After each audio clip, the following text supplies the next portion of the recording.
Good morning. Good morning. My name is Levi. People call me Matthew. And I'm one of the 12 chosen and honored ones to be our Lord's disciples. Am I welcome here this morning? Thank you. Little tense. Praise the Lord. I have a story to tell you this morning. My story. How many of you know my story? Not too many of you know my story. That's good. That's good. I love telling my story. Our Lord is so gracious. He calls us when we don't deserve it. But my story is so common to other people's that it's overlooked. And yet, it's the everyday person that Jesus called. So let me tell you my background. I grew up in a very wealthy family in the town of Capernaum, on the north side of the Sea of Galilee. Beautiful weather, absolutely awesome. The storms that come down are incredible. They can come in so quickly, you'd be caught off guard. So many ships get ruined out on the sea because they just don't expect the sea to turn that stormy that fast. But my family, we didn't have to worry about that. We were wealthy. We had everything we needed. We were a very wealthy home. But we're not a happy home. You see, my family's wealth comes from our family business. But our family business made a lot of enemies because, you see, just in case, my family are tax collectors. Whew, okay, it is a safe room. Hallelujah. All right. I grew up knowing that it was not safe for my family and I to go outside. We went down to the marketplace, we had to have bodyguards. We were not accepted in the temple. The priest would not accept their sacrifices. I wasn't allowed in the synagogue in our own town. It is so bad being a tax collector. Everybody views you as a traitor. We work for Rome. We collect taxes from the Jewish people. And so we were viewed as traitors to our own people. It was so bad that if there was a beggar on the street asking for alms, if I flipped him a coin, he wouldn't touch it. That is how bad it was. If I went to the shop in the marketplace, they would not accept my money.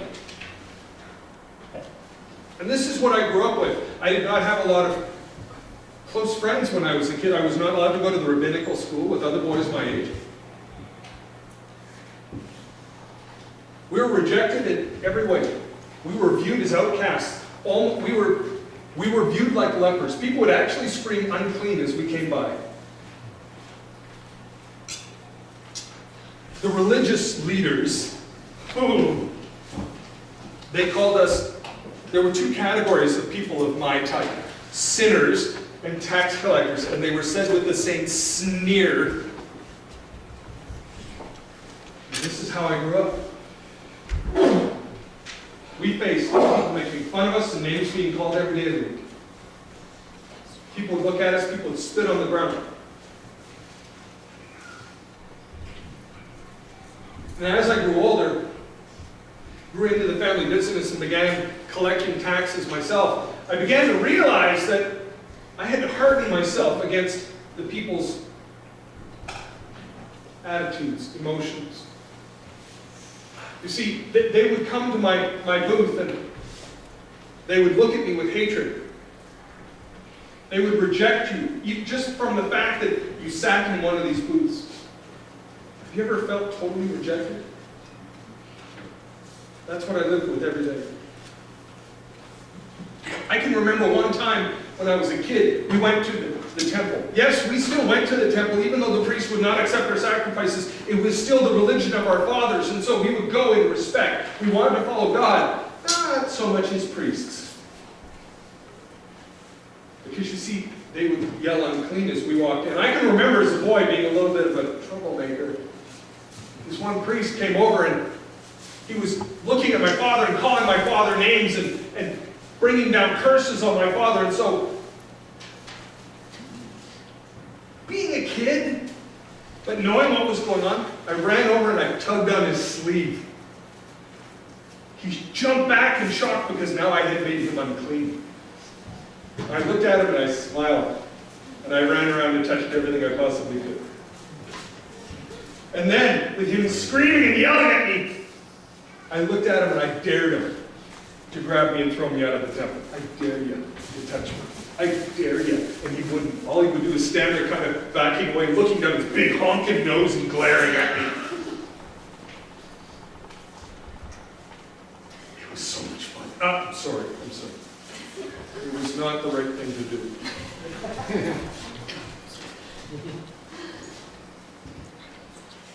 Do you know what the problem with being an outcast is? The problem with being an outcast is that you gather other outcasts together to make yourself kind of a crew, if you know what I mean, a group, a friend group, a community. And that's what we did as tax collectors. We couldn't go and visit with every other day people, and so we gathered together with the other tax collectors, the other sinners. And we would sit around and we would discuss how we could get even with the people for their hatred and their rejection of us. Hey, we would say, we can use their taxes as punishment. Guess what? This season, I got a special deal for you. Taxes are going up. You know, the funny thing is, taxes never seem to go down. The Romans, what were the people going to do? Rome had my back. My bodyguard had my front. And I had the money purse. I could guarantee a smile at my tax booth. All I had to do was wait for someone to give me that look, that sneer, and all I had to do was give them up. Really? You want to test me? Type of look. Reach for my weights and measures just a little bit. And all of a sudden, they got a big smile on their face. Suddenly it was, yes, sir. Yes, sir, Mr. Levi. Whatever you say, Mr. Levi. Whatever you want, Mr. Levi. But their smiles never touched their eyes. They hated me. And you know what? I didn't care. At least that's what I told myself. I didn't need them. I didn't need the riffraff. I didn't need the common people. I had anything I needed. Anything I needed, I could buy. Anything I wanted, I could buy. I did not need them. At least that's what I kept telling myself. And you know how they say that if you tell something to yourself often enough, you begin to believe it? That's not true. It's a lie. And you know it. Down in the depths of your soul, you know it's a lie. Because every time somebody looks at you with that sneer, and every time someone looks at you with that sense of rejection, and any time someone points a finger or spits on the ground and looks at you, you feel it. And you know it. It doesn't matter how many times you tell yourself, hey, it's okay, I can deal with this, I can deal with this, I can handle this, I'm better than that, I don't need to stoop to their level. Every time one of them walks over, goes, and then looks at you. Doesn't matter how fancy the clothes are, you still feel like dirt. I didn't even realize what I needed until Jesus. So let me tell you about the day that my life changed.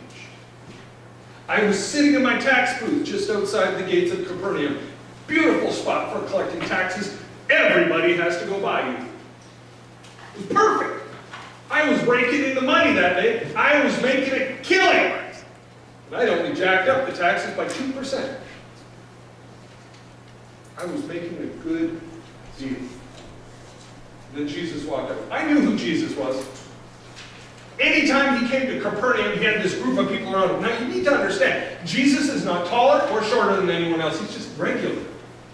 He's not better looking. He's not heavier. He's not skinny. He's just every day. You put him against a wall with some other people, you wouldn't even pick him up. Except that you would.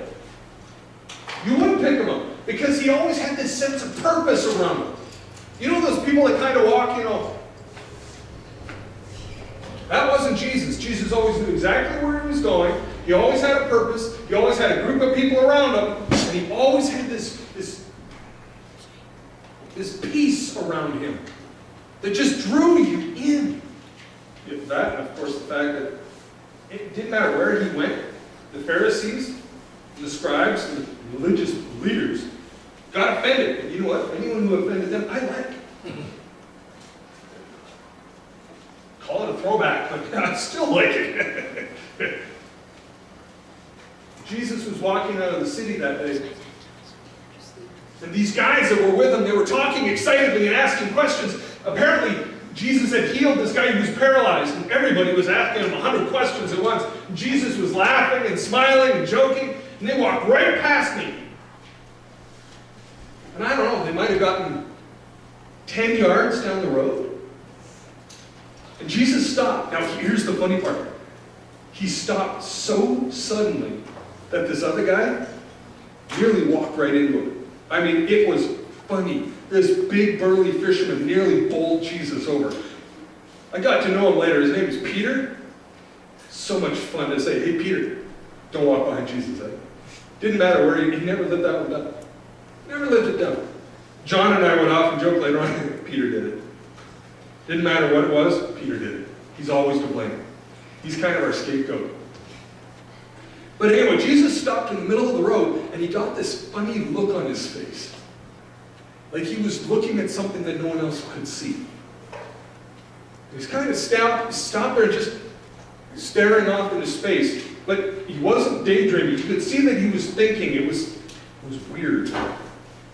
But, come on, this is a guy who walks down the street talking about the guy he just healed. How much weirder can you get, right? But all of a sudden, Jesus kind of nodded his head, and then he turned, and he looked at me. And I jumped out of my chair. I couldn't move once I stood up, but I leapt out of my chair.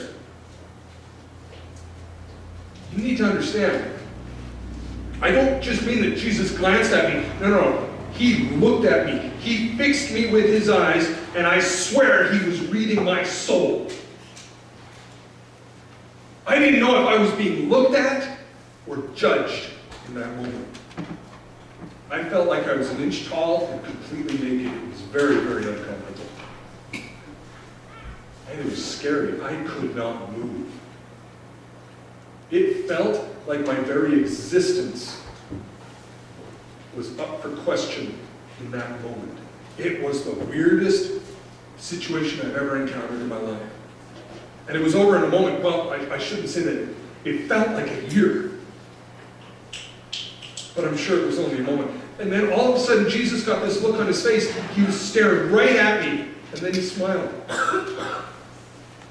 And it was like something switched, because he went from looking at me with that intensity. He walks right over, like we were best friends. He's like, follow me. He completely ignored the rest of the people around him. He just walks over, slams his hand on my shoulder, follow me. And something happened in that moment. And I don't even know if I can adequately explain it, but it's like a lifetime of acceptance and love and fellowship happened in an instant. Without even thinking, I got up, I left my money sitting right there, I walked away from my livelihood, I turned my back on my family's business, I turned my back on everything that I had spent my entire life doing to follow Jesus. I ran over, and together he and I walked over to my house. He did a U-turn right back to my house, where I threw a very hasty banquet in Jesus' arms. It was incredible! But you wouldn't believe the group that gathered in my home. Oh, I gotta tell you, I invited everyone I knew. Everyone that the priest looked down their noses at. I invited the thief in the marketplace. I invited the tax collector from the booth across the way. I invited the money lenders. I invited the prostitutes. They're the life of the party. Their sense of humor is awesome, because they see everything and they know everything about everybody in town. But this was my people. These are my people. These are the people that I hung out with. These are the people that were over at my house. for religious holidays.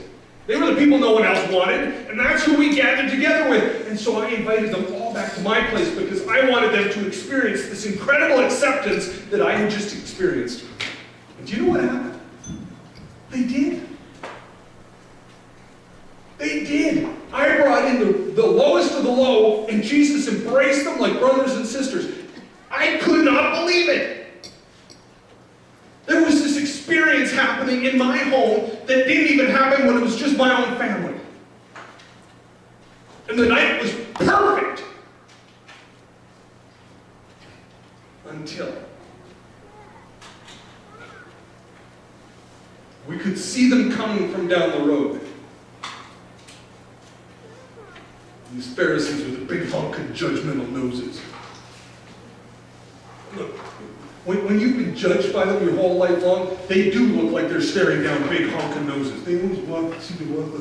I don't know if they don't have good eyesight or what, but they're always staring down their noses at us. You can see them coming down the street. And they walked up to the window, and they went, "Rabbi!" Looking right at Jesus. They wouldn't even look at us. "Rabbi, why are you eating with sinners and tax collectors?"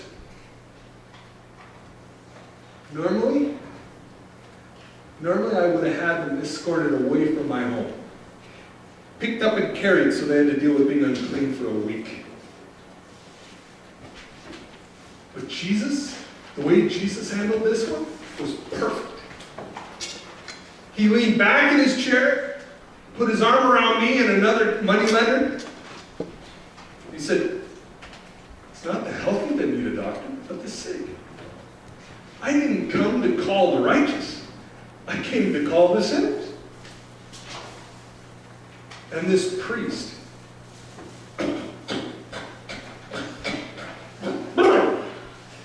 he didn't know what to say. It was like he got a face full of dust thrown at him. And he just kind of, and they turned very stiffly and walked off down the street. And all of us turned and looked at Jesus, and it's like,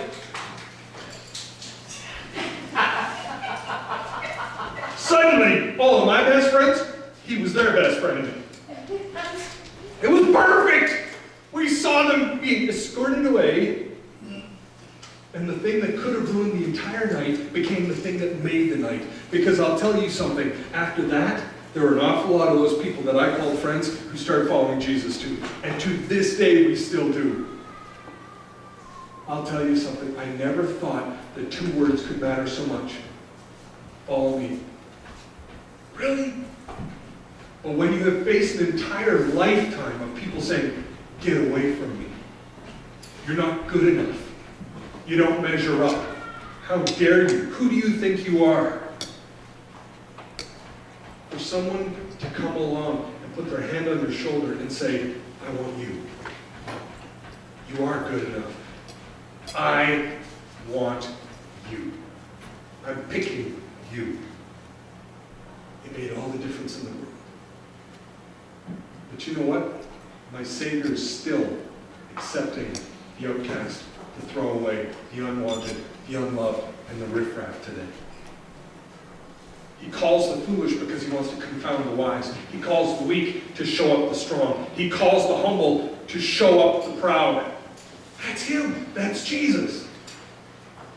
Now, I'm not saying that following him is easy. It's not, because as soon as he fixes his gaze on you, his intensity will strip every skeleton away from your closets. There will not be a dark place left in your life when the light of his gaze goes in. He sweeps everything clean, and it's uncomfortable. It's humiliating at times. It's embarrassing to have your stuff brought out on display to everyone else. But I got news for you. I have never seen him reject anyone who sincerely wanted to follow him. He offers that to everyone, but the only people I've ever seen who have turned him down have been people like the priest who didn't think they needed it.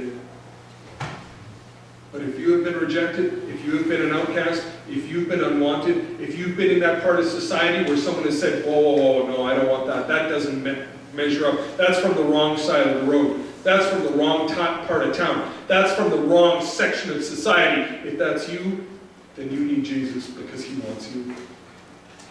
And the acceptance that he will give you, it'll fill up that place in your heart that you didn't even realize it was a hole. Because that's what my God does.